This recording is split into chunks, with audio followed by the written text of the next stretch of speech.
Correction de l'activité sur le domaine des ondes électromagnétiques. On nous demande d'abord de compléter le tableau à partir du document 2 qui nous est proposé. Alors le tableau, c'est on nous donne des sources d'ondes, il faut trouver le domaine spectral correspondant. Donc là, on se base sur le domaine spectral qui est fourni dans le document 2. Et pour le téléphone portable, eh bien, les ondes qui sont émises, ce sont tout simplement des ondes radio. Dans le cas de la lampe, elle émet un rayonnement visible, donc entre ici 400 et 750 nanomètres, avec toutes les couleurs qui correspondent, et la synthèse additive correspondante donnera une lumière blanche.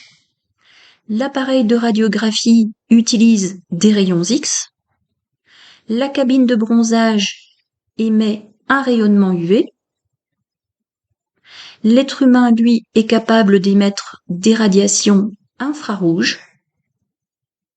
Le four à micro-ondes, bien comme son nom l'indique, émet des micro-ondes. Et en ce qui concerne la fission de l'uranium, là on est dans le domaine notamment de la radioactivité, on a émission de rayonnement gamma. Voilà. Donc maintenant, on s'intéresse au domaine du visible et il faut déterminer les fréquences qui correspondent aux longueurs d'onde qui sont données. Alors, dans le document 2, la longueur d'onde est comprise entre 400 et 750 nanomètres. On peut aussi considérer que c'est entre 350 ou 750 ou encore 400 et 800 nanomètres.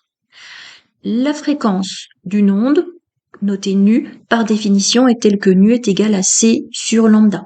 Attention à bien travailler dans le système international, c'est-à-dire que lambda doit s'exprimer en mètres, C étant la célérité de l'onde qui s'exprime en mètres par seconde.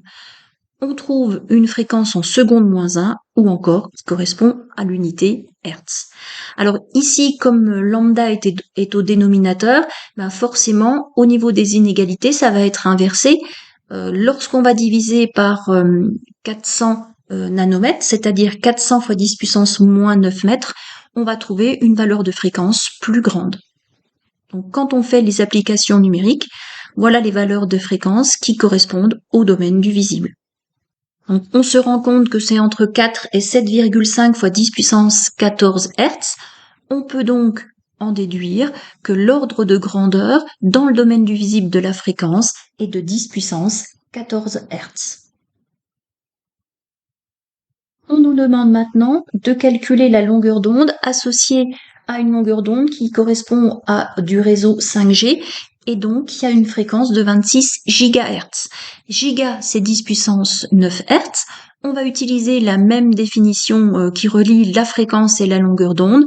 Donc là, lambda est égal à C sur nu. C'est célérité d'une onde électromagnétique. Comme on travaille dans le vide, ça correspond à 3 fois 10 puissance 8 mètres par seconde. On peut donc faire l'application numérique dans le système international et on trouve une valeur de longueur d'onde de 1,1 fois 10 puissance moins 2 mètres.